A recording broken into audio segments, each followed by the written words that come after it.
Selamat malam teman-teman semua. Saya Wendy Artenang, saya dari BPPT. Saya sih sebetulnya bukan orang apa-apa, saya nggak bisa ini, nggak bisa itu. Saya awam lah seperti ibu bapak sekalian. Makanya saya beruntung punya teman banyak yang pintar-pintar, dan ahli, peneliti, expert, dan lain-lain lah. Nah, kali ini saya akan bertanya-tanya diskusi dengan dua kawan saya tentang tsunami. Tsunami, pertama saya akan tanya kepada kawan saya Pak Andi Eka, nih Pak Andi Eka ini. Beliaunya juga kawan saya dari BPT, Kementerian Ristek, dan terakhir sebagai kepala BMKG, yaitu Badan Meteorologi, Klimatologi, dan Geofisika. Itulah pokoknya badan yang berurusan tentang cuaca, iklim, sama yang terkaitan dengan bumi lah, gempa bumi, tsunami, dan tanah longsor dan sekitar itulah. Nah, kawan saya yang kedua adalah Pak Ardhito Kodiat. Pak Ardhito juga kawan lama saya dari BPT, dari Ristek. Sekarang beliau itu ngurusin masalah tsunami dan gempa ini di organisasi internasional namanya di UNESCO. Saya dikasih tahu sih posisinya di UNESCO itu dapat, tapi bahasa Inggrisnya tuh susah betul. Pokoknya kira-kira Pak Ardhito ngurusin masalah tsunami, informasi mengenai tsunami untuk di daerah Asia Pasifik, termasuk Indonesia. Nah, saya kira dua kawan saya ini boleh dibilang dua orang langka ya di Indonesia yang paling ngerti soal tsunami. Tentunya banyak para ahli lain ya, tapi kan yang paling saya kenal dan saya bisa diskusi secara apa adanya ini dengan beliau-beliau, karena saya biasa ngomong akrab dengan mereka gitu. Kalau saya boleh, saya mulai tanya dengan Pak Andi ya, Pak Andi. Ya Pak, silakan. Saya sorry kalau saya nanyanya ini nih agak istilahnya juga mungkin salah-salah mungkin gini. Pertama, saya dan pengen tahu persisnya apa sih itu istilahnya tsunami, air laut naik, kemudian membuat masyarakat di pantai terkena dampak bencana yang sangat besar bahayanya, kadang-kadang bahkan sampai tidak jarang menimbulkan korban nyawa. Nah, kita juga tanya-tanya kenapa di sana terjadi tsunami, di pantai sana kok enggak. Jadi apa sih sebabnya tuh terjadinya tsunami? Orang bilang karena gempa, ya gempa, ada yang gempa kayak bikin tsunami, ada yang gempa enggak bikin tsunami. Bingung juga kita masyarakatnya seperti ini. Nah, Pak Andi, tolong kita dijelaskan. Ya, kalau bisa jelasin yang kayak kita ini mudah ngerti dengan bahasa yang mudah ngerti. Gitulah kira-kira Pak Andi bukannya. Ya, baik. Terima kasih Pak Wendy. Assalamualaikum warahmatullahi wabarakatuh teman-teman semuanya, dan selamat malam. Sebetulnya perlu dikoreksi juga Pak Wendy ini karena saya bukan expert ya. Tapi paling tidak pernah berbicara dan kemudian pernah bertanggung jawab mengenai pengembangan sistem peringatan dini tsunami di Indonesia. Nah, izinkan saya memakai share screen di dalam konteks ini dan menunjukkan beberapa hal berkaitan dengan rentannya wilayah Indonesia dalam kaitan dengan tsunami. Jadi saya mulai saja dengan penjelasan bahwa tsunami itu sebetulnya berkaitan dengan perpindahan massa air yang sangat besar yang berlangsung dengan tiba-tiba. Jadi kalau tiba-tiba itu maksudnya begini, misalnya sekarang bayangkan kita ini ada di dalam kamar mandi, di dalam bak begitu ya, pada masa lalu memang ke kamar mandi ini banyak memakai bak-bak mandi dan kemudian kita isi air dan tiba-tiba kita lemparkan sabun kita gitu ya, kotak sabun begitu yang agak cukup besar, dan kita melihat gelombang itu kemudian bergerak ke berbagai arah, yaitu ulaan yang kemudian diakibatkan oleh sabun itu sebagai satu contoh saja kecil karena perpindahan air ya, yang terjadi akibat karena tiba-tiba terjadi sebuah hentakan begitu di dalam air. Nah, sebetulnya tsunami seperti itu. Nah, hanya saja hentakan tadi, sabun tadi itu besar sekali. Jadi kira-kira misalnya di Aceh itu panjangnya bisa 1000 km. Jadi kalau kita bisa bayangkan itu gerakannya 1000 km panjangnya dan kemudian pergerakannya itu di dalam dasar kira-kira 10 meter saja sudah begitu besarnya. Nah itu yang terjadi sebetulnya. Jadi tsunami itu sebuah perpindahan massa air yang sangat besar sekali yang berlangsung tiba-tiba diakibatkan oleh beberapa hal ya. Tadi kita sebut gempa bumi dan tidak semua gempa bumi memang ya.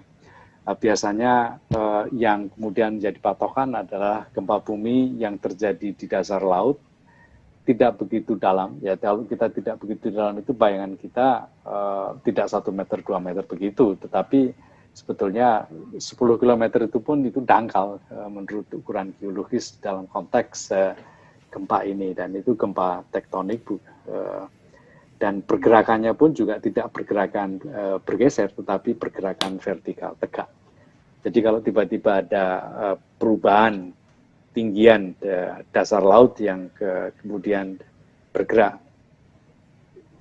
tegak lurus begitu ke bawah dan yang satunya ke atas karena akibat tumbukan rempeng bumi, maka dengan sendirinya ada perpindahan massa air yang sangat besar sekali, dan itu karena ke semua arah maka terjadilah pergerakan air yang besar sekali dan tentu akan berbahaya pada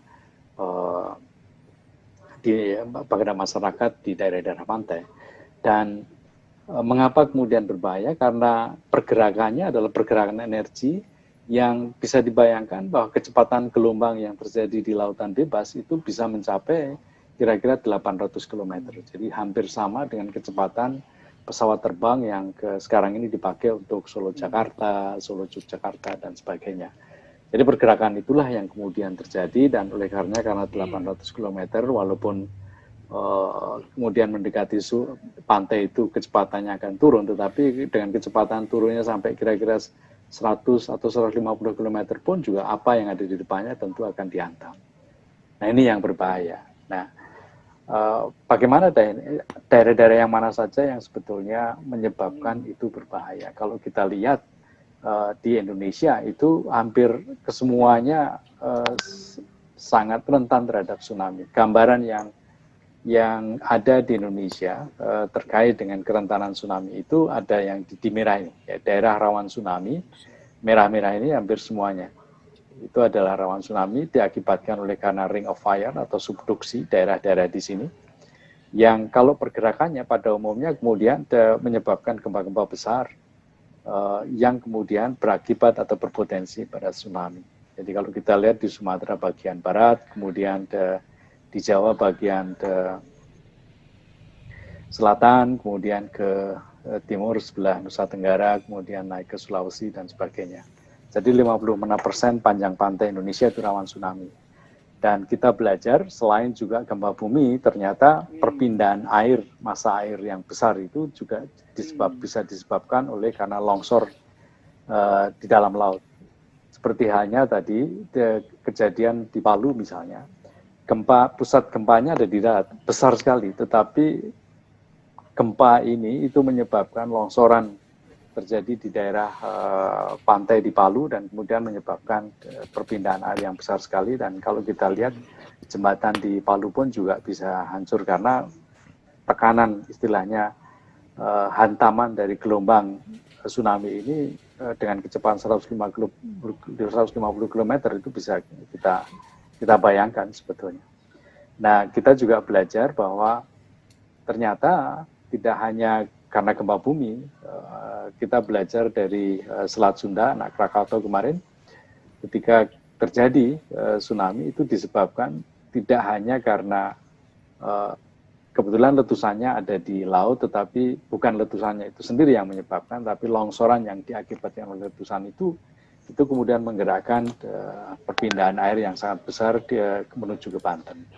Nah ini yang kemudian perlu kita perhatikan, dan Dan akhir-akhir ini juga sebetulnya masyarakat dengan berbagai penyebab, misalnya pemanasan global yang kemudian menyebabkan terjadinya banyak bencana-bencana berkaitan dengan cuaca, itu juga menyebabkan juga tsunami yang sekarang ini juga sering kemudian terjadi walaupun tidak terjadi di Indonesia. Tetapi kalau kemudian kita bicara mengenai pasang dengan tsunami, itu bedanya kalau gelombang pasang itu disebabkan oleh karena angin yang besar dan menggerakkan gelombang itu, dan biasanya kecepatannya tidak sampai kira-kira 50 km per jam. Itu kalau 50 km per jam itu sangat tinggi sekali sudah untuk yang disebabkan oleh angin. Tetapi di dalam konteks ini, di dalam tsunami yang kita pahami yang disebabkan oleh gejala geologis itu karena energi yang bergerak dan kemudian menggerakkan gelombang itu ke arah pantai, itu bisa mencapai kecepatan 800 km per jam. Nah, persoalannya adalah sekarang, mengapa kemudian tsunami ini menyebabkan korban? Nah, pertama adalah karena masyarakat di daerah pantai itu tidak tahu persis sebetulnya mekanismenya seperti apa, sehingga mereka tidak tahu apa yang harus dilakukan ketika itu terjadi. Nah, yang kedua adalah ketika tahu mekanismenya, tentu karena tidak tahu bagaimana mendeteknya dan kemudian berapa lama akan kejadian itu, maka menjadi problem juga. Dan oleh karenanya kalau tidak ada sistem peringatan dini menjadi problem juga. Jadi perlu ada sistem peringatan dini ketika sudah tahu mekanismenya, dan ketika juga ada sistem peringatan dini kita perlu juga kemudian beradaptasi, karena beberapa wilayah tadi kita lihat ada satu lokasi yang keberulangan terjadi tsunami-nya itu sering terjadi. Nanti kita akan mendengarkan dari Pak Ardhito bahwa ada beberapa daerah yang terjadi sudah beberapa kali, misalnya di Palu, di Ambon, dan segala macam. Nah, ketika itu juga keberulangan, maka kita tahu persis bagaimana daerah-daerah mana saja yang sebetulnya berbahaya atau rentan terhadap tsunami. Nah, ketika itu kemudian dibangun di daerah itu, maka kodifikasi bangunannya pun harus kemudian memenuhi persyaratan, sehingga bangunan yang kemudian kita bangun di daerah itu ya mestinya harus memenuhi persyaratan yang kuat untuk menghadapi gempuran tsunami itu. Nah, oleh karenanya kita perlu belajar sejarah di dalam konteks ini. Nah, ketika kemudian kita sudah belajar semua, itu kita harus istilahnya masyarakat di sana itu dilatih supaya pergerakan atau kemudian kalau terjadi gempa bumi, maka dengan sendirinya secara insting dia sudah kemudian bisa melakukan proses evakuasi. Nah, oleh karenanya pada akhir-akhir ini itu di dunia kita diperkenalkan apa yang dinamakan oleh tsunami ready atau kesiapan terhadap menghadapi tsunami. Dan saya kira kemarin beberapa hari yang lalu atau beberapa minggu yang lalu itu satu daerah di India itu dikatakan sebagai tsunami, istilahnya siap menghadapi tsunami karena mereka sudah memenuhi persyaratan-persyaratan yang sebetulnya ditentukan oleh badan-badan dunia terkait dengan bagaimana memenuhi parameter-parameter kesiapan tsunami tersebut. Nah, ini saya kira sebagai starting point untuk memberikan gambaran, dan nanti kita bisa diskusi lebih banyak di dalam kaitannya dengan tsunami ini. Terima kasih Pak Andi. Kalau gitu, mumpung tadi Pak Andi menyentuh masalah kalimat dunia, India Ocean Tsunami Early Warning System, kemudian juga masalah perulangan tsunami bisa berulang. Mungkin saya langsung ke teman kita yang pakarnya di bidang ini, Pak Andi ya. Kita tanya ke Pak Ardhito. Pak Ardhito menyambung yang tadi Pak Andi ini, karena Pak Andi itu bergerak di bidang organisasi internasional yang menangani Indian Ocean seperti ini, Samudra Hindia bilangnya, kita bilang. Bagaimana nih Pak Ardhito karena kan tsunami yang ada di daerah di sekitar Pasifik itu kalau terjadi di Indonesia akan berdampak ke negara lain juga. Terjadi di Filipina akan bisa berdampak kepada kita juga. Begitulah, makanya disebut satu region itu ya, Pasifik gitu ya, bersahabat. Satu yang kedua tadi Pak Andi nyinggung juga kan sedikit itu, bahwa ternyata tsunami katanya bisa berulang 2-3 kali. Saya sendiri mikir tadinya wah paling tsunami bisa terjadi mungkin 100 atau 200 tahun gitu ya. Tapi rupanya kita ngalami tsunami yang cukup berdekatan jaraknya, bahkan dalam satu usia manusia bisa mengalami 2 atau 3 kali tsunami yang besar dampaknya begitu. Begitu ya barangkali Pak Ardhito. Tolong kita dikasih penjelasan Pak. Ya, terima kasih Pak Andi. Terima kasih juga Pak Andi. Menarik sekali. Emang kalau kita diskusi mengenai tsunami ini pasti sangat menarik dan bisa panjang. Mungkin tadi kalau saya lihat ada 2 pertanyaan Pak Wendy. Yang pertama adalah terkait dengan tsunami yang berdampak di Indonesia, tetapi juga ada tsunami yang bisa berdampak dari luar Indonesia ke Indonesia atau dari Indonesia keluar gitu ya. Jadi jadi istilahnya kalau kita tuh ada yang namanya tsunami lokal. Jadi tsunami lokal adalah tsunami yang berdampak pada suatu daerah tertentu. Kalau perkiraannya itu tsunami yang sumber gempanya itu sekitar 100 km atau 200 km dari pesisir dan mencapai dalam waktu kurang lebih 1 jam lah gelombang tsunami-nya. Tapi ada juga gelombang yang tsunami yang berdampak ke seluruh samudra. Contohnya seperti yang 2004 itu Pak Wendy. 2004 di Aceh itu kan berdampaknya sampai ke Afrika, Mozambik, Tanzania gitu. Walaupun sampai di sana tsunami-nya membutuhkan waktu sekitar 8 sampai 10 jam. Jadi sama aja kalau kita terbang ke sana juga sama. Tadi Pak Andi juga bilang kecepatan gelombang tsunami di lautan lepas itu seperti pesawat jet gitu. Jadi dan kejadian 2004 itu membuktikan bahwa kejadian itu memang dalam waktu 8 sampai 10 jam menghantam di pesisir Afrika. Jadi, nah kalau kita bicara mengenai tsunami di Indonesia, tadi juga Pak Andi juga sudah cerita dari seluruh garis pantai Indonesia itu sekitar 60% lah kurang lebih adalah daerah yang rawan tsunami.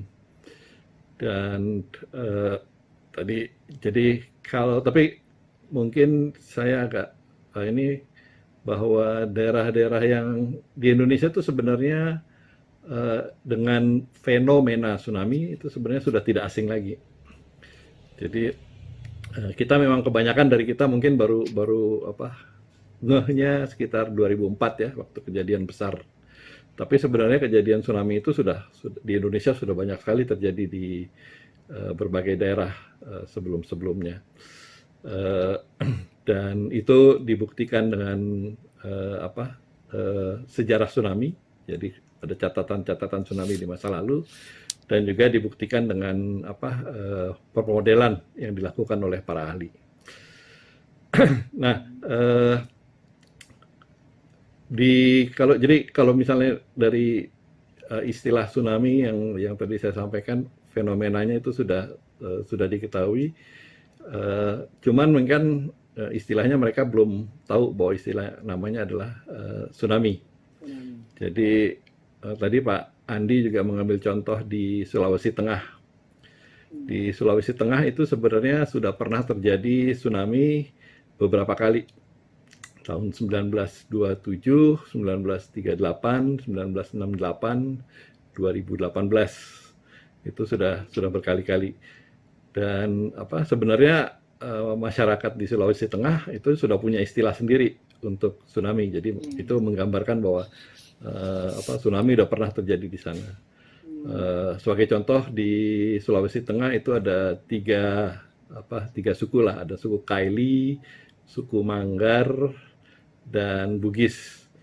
Nah, teman-teman kita yang berbahasa Kaili itu pada tahun 2000, jadi sebelum 2004 itu mengatakan fenomena yang terjadi itu sebagai namanya Bulumba Bose. Bulumba Bose itu artinya gelombang besar. Jadi pada waktu pernah kejadian entah tahun 27 atau 38 atau 68, mereka bilangnya Bulumba Bose karena gempa besar. Orang-orang Kaili juga bilangnya itu Bulumba Latolu. Bulumba Latolu, kalau Latolu itu artinya 3 gitu ya. Jadi Bulumba Latolu itu artinya ada 3 gelombang. Dan kita tahu kalau tsunami itu memang gelombang tsunami itu tidak hanya satu. Gelombang tsunami kemungkinan bisa ada beberapa gelombang. Nah, di daerah sana bangsa suku Mandar itu bilangnya Lembotolu. Nah, itu Lembotali artinya sama tadi 3 gelombang, atau kalau orang Bugis di sana bilangnya Bombatelu, sama artinya juga 3 gelombang. Jadi itu menggambarkan bahwa di sana sudah pernah terjadi tsunami. Nah, daerah lain juga begitu. Di Indonesia kita pernah melakukan kegiatan di Ambon. Orang-orang Ambon, di Ambon pernah terjadi tahun 1950. Itu mereka bilangnya air turun naik. Jadi pada waktu 1950 belum ada yang tahu istilah tsunami, air turun naik. Kita juga melakukan kegiatan di Banyuwangi. Di Banyuwangi tahun 1994 pernah terjadi tsunami. Itu mereka bilangnya Banyu Lampek, atau ada yang bilang juga Segoro Munggah, ada yang juga bilang Segoro Banjir. Gitu. Jadi, nah itu semua nama-nama tsunami yang mereka lakukan. Kita juga tahu kan di waktu di 2004 ada istilah semong di bangsa dari teman-teman kita di Semelu. Itu juga istilah semong itu menceritakan fenomena terjadinya tsunami. Banyaklah di daerah-daerah kita yang punya istilah-istilah yang berbeda-beda. Di Mentawai 2010 itu mereka kalau nggak salah bilangnya ONU, which is artinya ombak besar. Cuman istilah tsunami memang mulai lebih populer itu setelah 2004. Nah, kalau kita lihat tadi juga Pak, jadi sejarah tsunami sebenarnya sudah cukup panjang di Indonesia. Catatan sejarah tsunami yang paling tua yang ada di Indonesia yang cukup lengkap itu sebenarnya dari tahun 1674. Itu kebetulan tahun 1674 ada tsunami besar di Kepulauan Maluku, dan itu waktu itu masih zaman penjajahan Belanda ya, VOC. Dan di situ ada seorang botanis dari Belanda yang bekerja di sana karena dia botanis, saintis, jadi dia biasa membuat catatan-catatan yang detail dan lengkap. Dan dia kemudian mencatat lengkap, dan semua ada catatan tertulisnya. Dan istri dan anaknya juga meninggal dalam kejadian 1674 itu. Jadi udah mundur jauh ke belakang, sebenarnya sudah ada kejadian-kejadian tsunami. Nah, tadi juga Pak Andi sampaikan, sayangnya cerita histori tsunami ini tidak populer ya di kita gitu. Jadi tidak lintas generasi. Jadi banyak yang tidak tahu kalau sebenarnya dia tinggal di daerah rawan tsunami karena pernah terjadi tsunami di daerah situ. Mungkin itu Pak Wendy. Baik Pak. Nah, Pak, saya mungkin makasih Pak Ardhito. Saya mau balik ke Pak Andi dulu sebentar ini, Pak, karena terkait juga dengan yang Pak Ardhito sampaikan. Berbagai istilah tadi itu mencerminkan satu, bahwa kata tsunami memang baru dikenal, sekalipun fenomena tsunami sudah jauh sebelum itu terjadi. Masalahnya kata tsunami-nya itu kan dari bahasa Jepang ya kalau nggak salah ya. Kita juga baru tahu itu istilahnya kata tsunami. Nah, tetapi Pak, yang saya lihat bahwa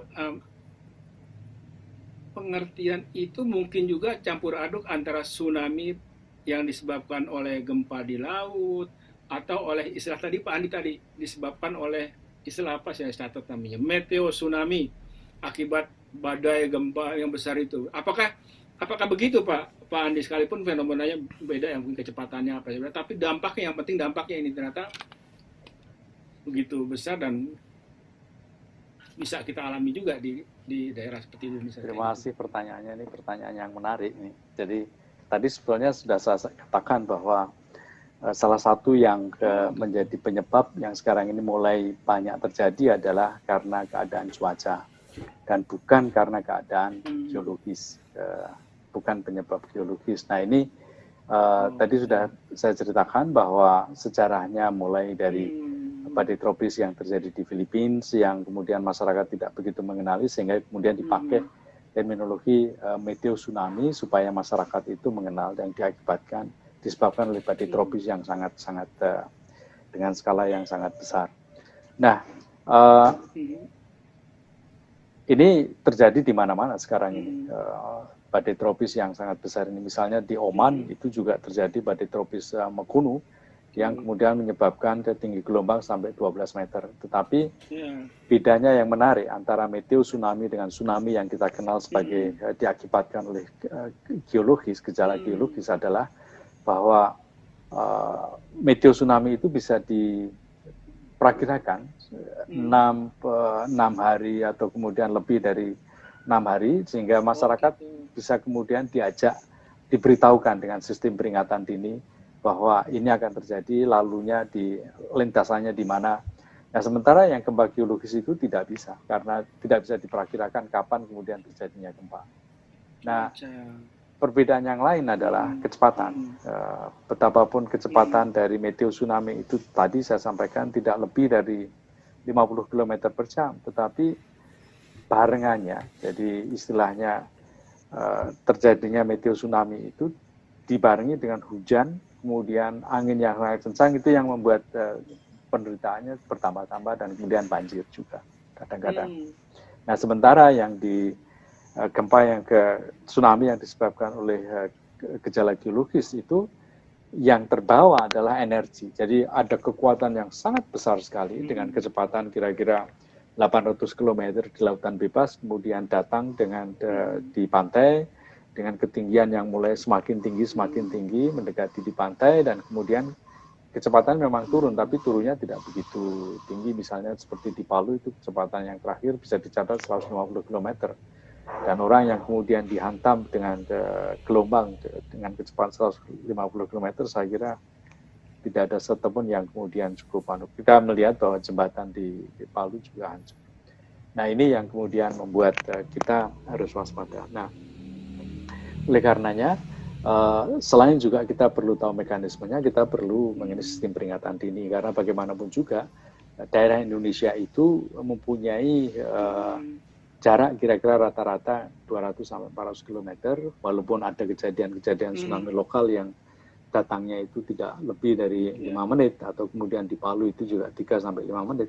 Tapi paling tidak rata-rata di daerah misalnya Sumatera Barat, kemudian di selatan Jawa itu kira-kira ya 20 menitan gitu ya, karena jarak daerah yang memungkinkan terjadinya gempa dengan potensi tsunami itu kira-kira 200 sampai 400 km.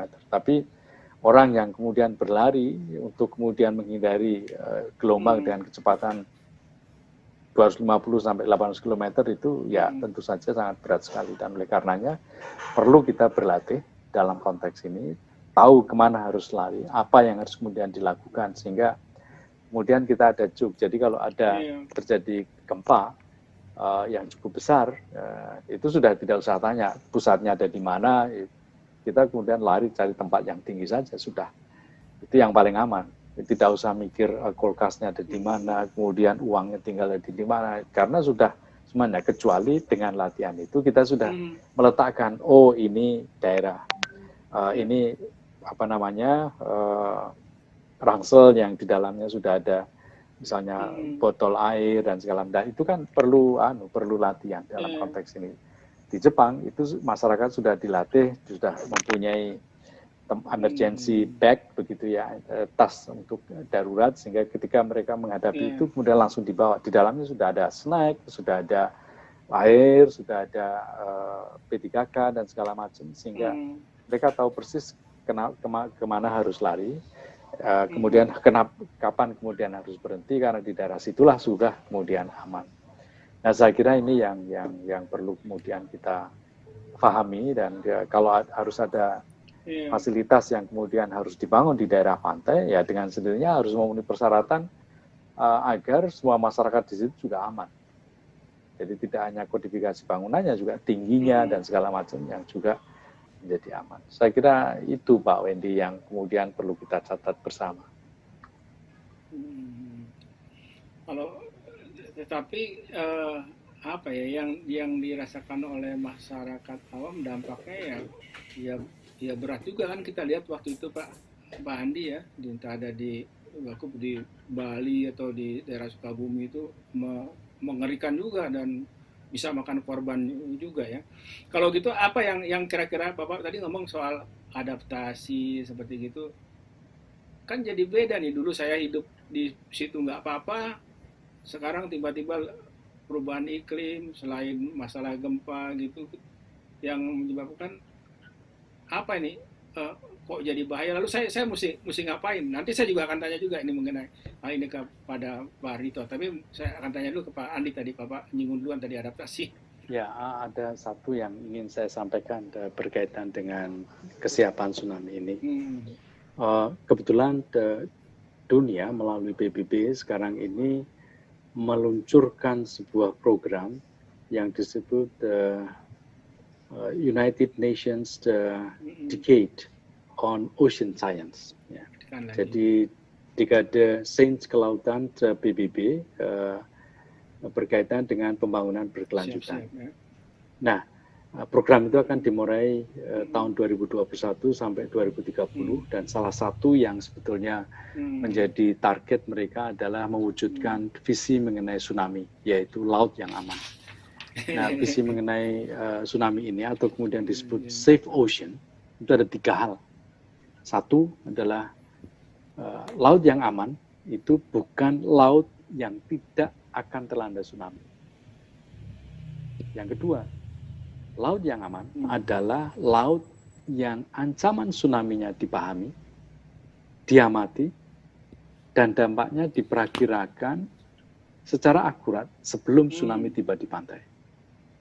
Yang ketiga, lautan yang aman atau laut yang aman adalah laut yang menjadikan mereka yang tinggal, bekerja, dan berrekreasi di sekitarnya dilengkapi atau dipersenjatai dengan pengetahuan dan persiapan untuk bertindak sebelum tsunami itu melandanya. Nah, ini saya kira yang perlu kemudian kita pahami dan mudah-mudahan Indonesia berpartisipasi secara proaktif di dalam mewujudkan visi tsunami di dalam konteks safe oceans atau lautan yang aman. Yeah. Sehingga masyarakat Indonesia secara keseluruhan ready, tsunami ready. Saya kira itu catatan yang kecil. Makasih Terima kasih Pak Andi. Ini saya langsung ke Pak Arito di Menambah, coba Pak Arito bisa menambahkan. Nah, ini tadi Pak Arito kan badan PBB-nya ini UNESCO punya kegiatan mempelajari tsunami yang sebelumnya pernah terjadi, bahkan catatan-catatannya yang lengkap gitu. Pak Ardito, tentunya dari mencatat itu, mempelajari itu, kan kita mengharapkan mereka belajar ya, ada pelajaran yang bisa didapat dari apa kejadian yang lalu, lesson learned lah, orang pinternya bilang gitu. Nah, itu yang kita pengen tahu, apa yang kira-kira lesson learned yang bisa diambil dari situ. Kemudian yang kedua, Pak, kita juga paham bahwa untuk menghindari tsunami gimana? Ya sudah, jangan tinggal aja, jangan tinggal jauh aja dari pantai, tinggal aja di atas gunung gitu. Tapi kan tidak mungkin. Nah, kita harus tetap hidup di daerah pantai situ. Jadi tidak bisa kita hindari lah kurang lebih tsunami kejadian itu. Yang kita ingin lakukan adalah bagaimana mengurangi dampaknya seminimal mungkin gitu. Nah, apa nih Pak Arito yang kelihatannya program yang sudah Pak Arito dan kawan-kawan lakukan dari hal tersebut, Pak? Ya, makasih Pak Wendy. Jadi tadi kejadian-kejadian tsunami di masa lalu itu sangat, seperti Pak Wendy juga bilang, sangat penting menjadi lesson learned gitu. Beberapa ini saya mungkin mulai dengan kesiapsiagaan, saya kaitkan dengan tsunami masa lalu. Kita harus pada waktu kita membangun kesiapsiagaan itu benar-benar kita harus memperhatikan konteks lokal, karena tidak di semua tempat mempunyai karakteristik dan dampak tsunami yang sama. Misalnya contohnya waktu di Banda Aceh tahun 2004 tsunami gempa terjadi dan memang tsunami menghantam pantai barat Aceh itu sekitar 30 menitan lah gitu ya. Tergantung daerahnya, tapi mungkin kita rata-ratakan 30 menit. Tetapi pada waktu di Mentawai tahun 2010 itu tsunami menerjang pantai itu dalam waktu kurang dari 10 menit. Sementara sejak 2004 itu kita masyarakat mendapatkan pendidikan, capacity building dan lain sebagainya yang materinya materi dari pengalaman Aceh, di mana tsunami tiba dalam 20 menit gitu. Padahal di sana tibanya dalam waktu kurang dari 10 menit.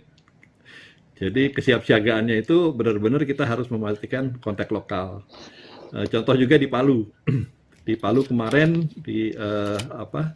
tsunami menghantam pantainya itu juga dalam waktu kurang dari 5 menit.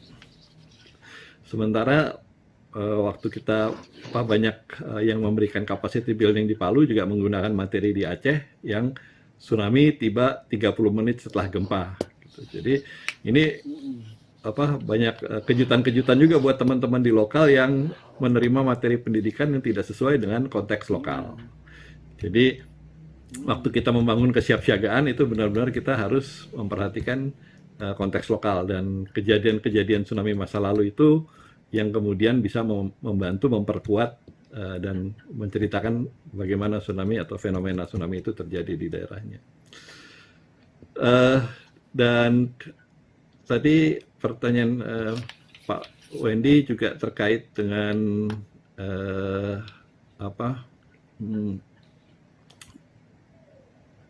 bagaimana tadi Pak Wendy ya pertanyaannya? Iya, bagaimana kan kita nggak bisa hindari nih. Iya. Apa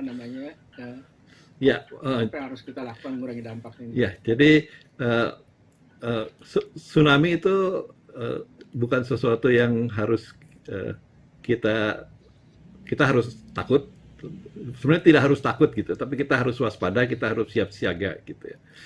Itu kuncinya, karena tadi juga disampaikan tsunami mungkin terjadinya lintas generasi.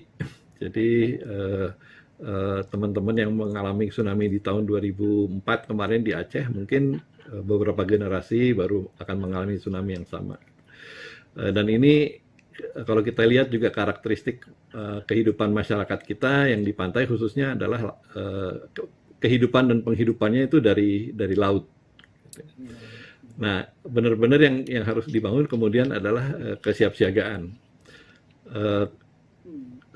Kesiapsiagaan itu kan sebenarnya ada dua ya. Kita mau menyelamatkan nyawa, itu adalah inti utamanya adalah kita mau menyelamatkan nyawa, dan kita bisa menyelamatkan nyawa kalau memang kita tahu apa yang harus dilakukan apabila terjadi fenomena itu. Misalnya kita harus evakuasi ke satu tempat, evakuasinya harus melalui jalur-jalur tertentu.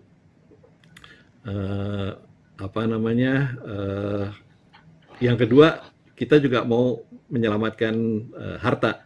Tadi juga Pak Andi cerita, udah nggak usah mikirin kulkasnya, nggak usah mikirin ininya, langsung evakuasi. Ini yang istilah yang sekarang kita pakai, evakuasi mandiri.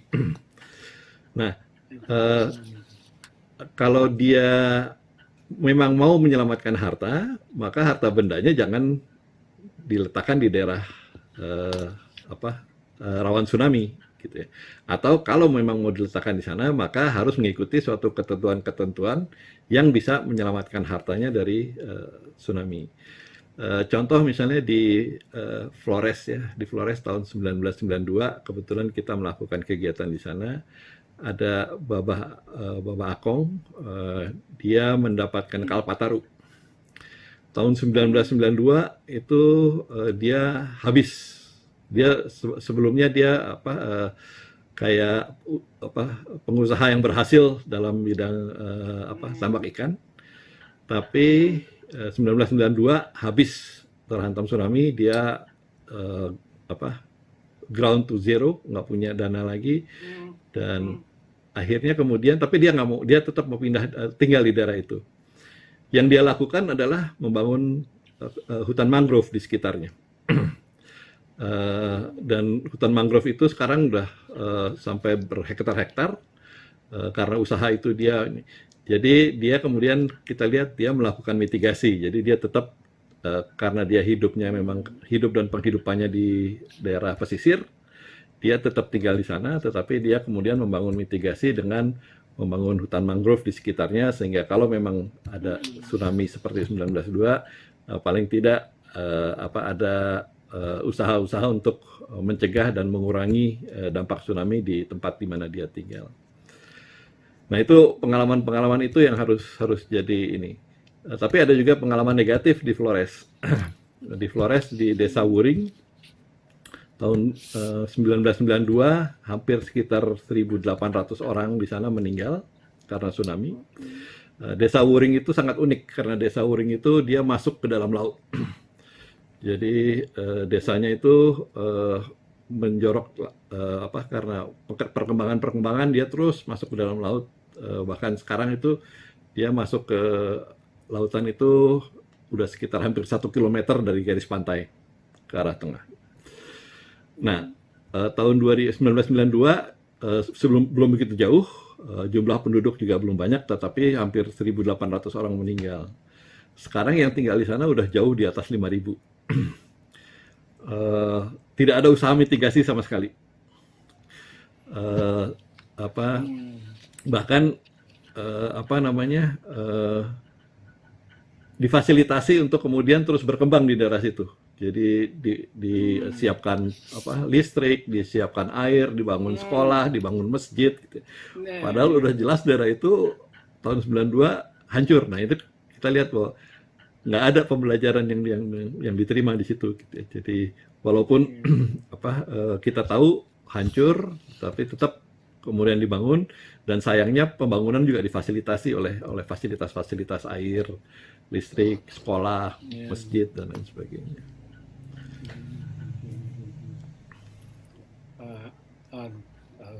Memang kadang-kadang banyak hal yang dilematis ya Pak ya, kita mungkin karena merekanya masih harus disadarkan, tapi juga mungkin juga mereka itu berhadapan dengan kenyataan hidup yang mengatakan bahwa mau nggak mau saya harus hidup di sini karena saya sehari-hari ya inilah misalnya. Kalau saya nggak di sini ya saya nggak bisa hidup. Kalau tsunami ya kadang-kala mungkin terjadi 20-30 tahun. Tapi kalau saya nggak hidup di sini, yang pasti bulan depan saya nggak bisa hidup. Pak, ini pertanyaan paling sulit. Ini semua menyangkut antara potensi bencana dan kehidupan sehari-hari.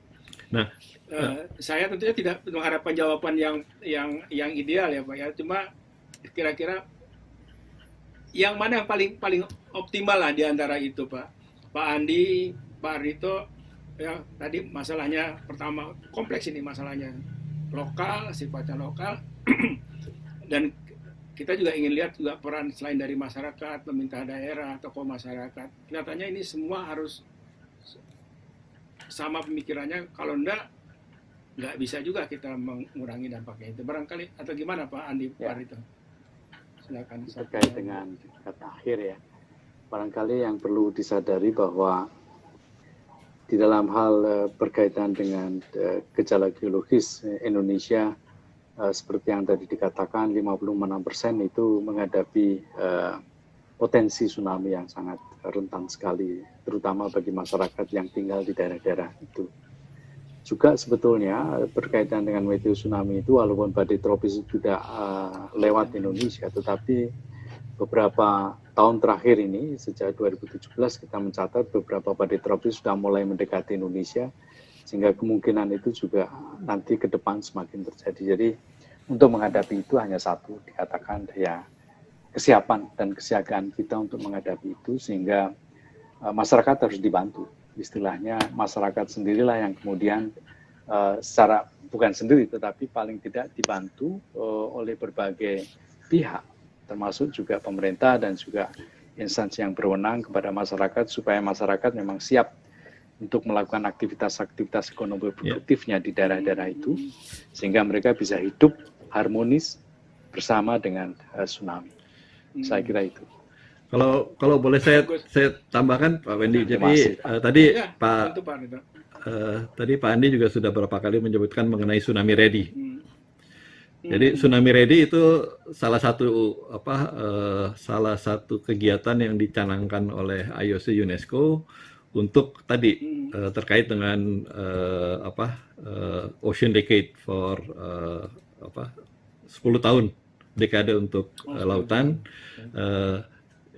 di mana melalui Tsunami Ready itu kita memastikan bahwa masyarakat itu merasa aman, tadi safe ocean, merasa aman untuk tetap tinggal di pesisir, tetapi sudah memiliki kesiapsiagaan. Dan untuk kesiapsiagaan itu melalui Tsunami Ready ini kita mendefinisikan ada 11 indikator yang harus dipenuhi. 12 indikator yang harus dipenuhi.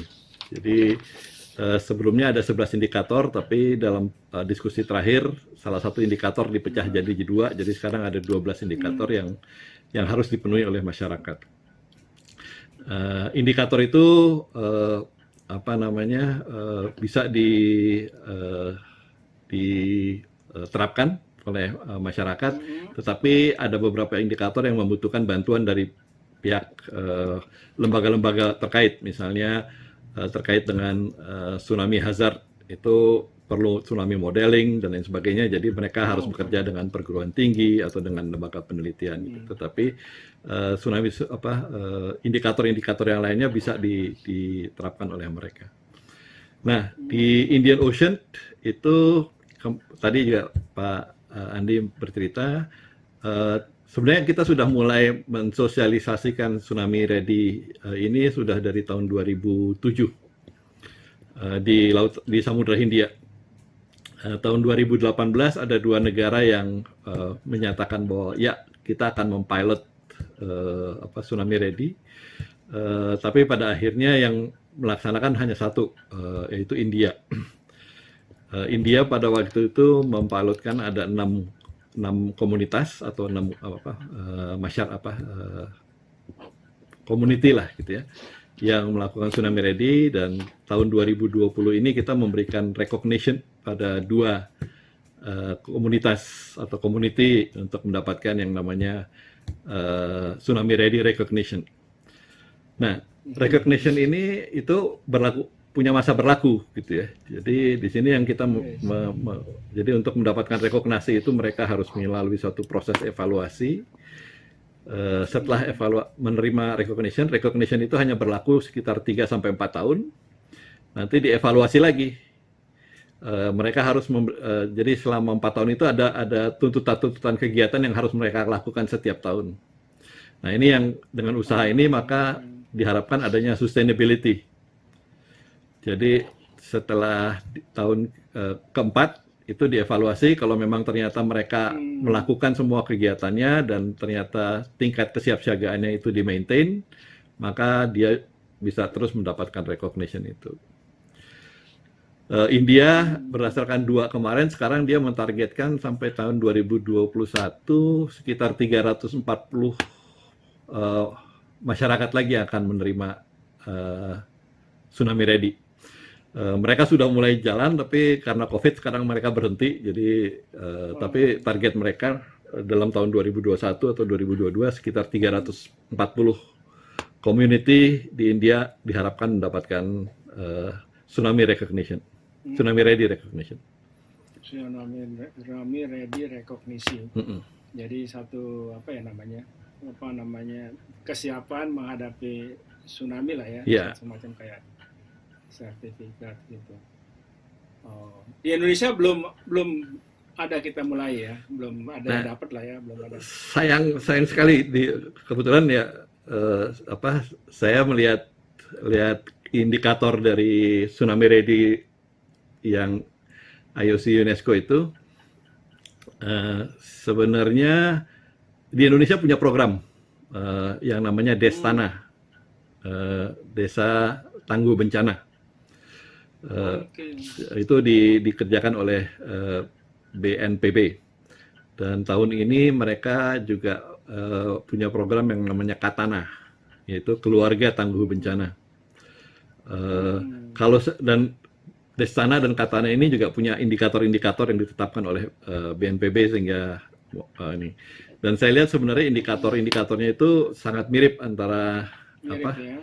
indikator tsunami ready dengan indikator Destana dan Katana gitu ya. Jadi kalau desa-desa yang sudah melaksanakan Destana atau Katana mungkin perlu penyesuaian sedikit sehingga dia bisa mendapatkan tsunami ready, tapi kelihatannya belum ada objektifnya ke sana gitu dari Indonesia. Jadi mereka fokus di ini. Memang kalau kita lihat Katana dan Destana itu tidak spesifik tsunami karena dia bencana. Jadi mulai dari rob kalau yang di pantai ya, kemudian erosi, banjir dan lain sebagainya gitu. Nah, tinggal memulai sedikit yang untuk sesuai dengan tsunami, sehingga sebenarnya indikatornya sudah hampir sama. Jadi kalau Indonesia mau juga masuk ke dalam program tsunami ready, dan saya rasa banyak yang cepat bisa mendapatkan recognition juga. Iya. Baik Pak Rito dan Pak Andi.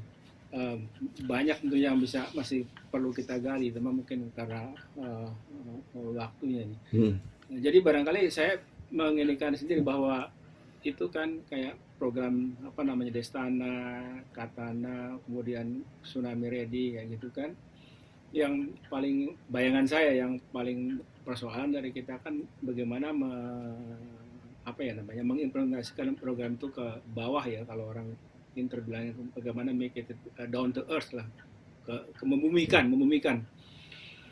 Nah, lihat di situ kan effortnya kan harus effort sama-sama ya. Ya tadi Bapak Segun baru bilang bahwa ada masyarakat, ada pemerintah daerah, pemerintah pusat juga, tokoh masyarakat, bahkan juga ada unsur saintifiknya karena terkait kan dengan masalah modeling dan lain-lain yang kelihatannya tidak bisa hanya berdasarkan intuitif, tapi harus ada kandungan ipteknya lah. Zaman sekarang harus modelingnya dan segala macam seperti itu tadi gitu. Jadi effortnya harus bersama ke arah itu. Pak Ardhito dan Pak Andi, saya ingin minta statement Pak Andi terakhir, kemudian minta juga mungkin dari Pak Ardhito nih, kira-kira apa ke depan yang kira-kira harus diwaspadai juga. Pak Andi. Ya, baik. Terima kasih Pak. Jadi seperti tadi saya ulang kembali bahwa tsunami tidak perlu ditakuti sejauh kita paham, ya. Dan juga kemudian berlatih berkali-kali, seperti halnya ketika masyarakat Jepang itu dilatih dari sejak SD, TK, SD, SMP, sehingga ini menjadi bagian hidup yang tidak perlu ditakuti. Dan mereka tahu persis bahwa dengan ilmu pengetahuan kita akan kemudian tambah mampu untuk kemudian mengantisipasi kejadiannya, sehingga masyarakat hidup dengan lebih aman di laut-laut yang sebetulnya di daerah laut, yang membantu ekonomi produktifnya mereka dan membantu juga mendukung kegiatan kehidupan mereka sehari-hari. Jadi istilah saya, hanya dengan berlatih dan kemudian memahami ancaman itu, kita akan semakin bisa hidup harmoni dengan tsunami tersebut. Terima kasih Pak. Terima kasih Pak Andi. Pak Ardhito. Terima kasih Pak Wendy. Jadi saya juga masalah kebencanaan, khususnya tsunami, itu sebenarnya adalah masalah kita bersama ya. Jadi banyak sekali berpendapat bahwa masalah kebencanaan adalah masalah pemerintah, gitu ya, baik pusat ataupun lokal. Sebenarnya enggak, masalah kebencanaan adalah masalah kita bersama. Orang pertama yang harus siap dari bahaya tsunami adalah masyarakat sendiri, gitu ya. Pemerintah, pihak-pihak ketiga lain itu mungkin akan belakangan. Jadi kepemilikan atau ownership dari bahaya tsunami itu harus ada di masyarakat. Yang kedua, dalam membangun kesiapsiagaan itu ada 3 hal yang harus diperhatikan. Yang pertama adalah usahakan supaya pengetahuan itu berdasarkan ilmu pengetahuan. Yang kedua, berdasarkan fakta. evidence. Jadi tadi melihat tsunami masa lalu dan lain sebagainya. Yang ketiga harus berdasarkan pada konteks lokal. Karena bahaya di satu tempat tidak sama dengan bahaya di tempat lain. Jadi kalau kita membangun kesiapsiagaan di satu tempat, itu kita harus benar-benar mengenali risiko yang ada di sana, bahaya yang ada di sana, dan membangun kesiapsiagaan atas dasar risiko dan bahaya yang ada di sana. Bukan meniru dari tempat lain. Pendekatannya bisa berbeda. Jadi dia bisa melihat misalnya, bagaimana membangun jalur evakuasi, tetapi jalur evakuasinya harus sesuai dengan konteks lokal, contohnya. Baik, begitu Pak Ardhito. Mungkin itu nggak satu kalimat tuh ya. Ya. Kita ingin semua pantai kita istilahnya kata kuncinya, kita ingin hidup dengan pantai yang aman. Kemudian kita harus tsunami ready, dua kata kunci yang ya seolah simpel, tapi banyak sekali elemennya dari situ dan kelihatannya bukan hal yang mudah. Dan tadi Bapak mengatakan bahwa nggak bisa hanya satu unsur saja, tapi semua unsur itu terus sama-sama berupaya mewujudkan ini semua. Jadi, saya tentunya masih banyak yang ingin saya tanya dengan Pak Andi dan Pak Ardhito. Ibu Bapak sekalian pendengar juga mungkin akan banyak bisa konsultasi dengan Pak Andi dan Pak Ardhito. Nanti kita berikan nomor atau email dari Pak Andi dan Pak Ardhito kalau yang ingin konsultasi langsung Pak Ardhito dan Pak Andi. Namun untuk kali ini mungkin kita cukupkan. Nanti kita akan sambung pada kesempatan yang lain. Barangkali itu yang kita bisa diskusikan, Pak Andi. Sekali lagi terima kasih banyak Pak Ardhito, terima kasih banyak atas sharingnya kepada kawan-kawan sekalian. Semoga hal ini bisa menjadi sangat bermanfaat bagi kita semua. Terima kasih. Terima kasih Pak Wendy. Terima kasih undangannya.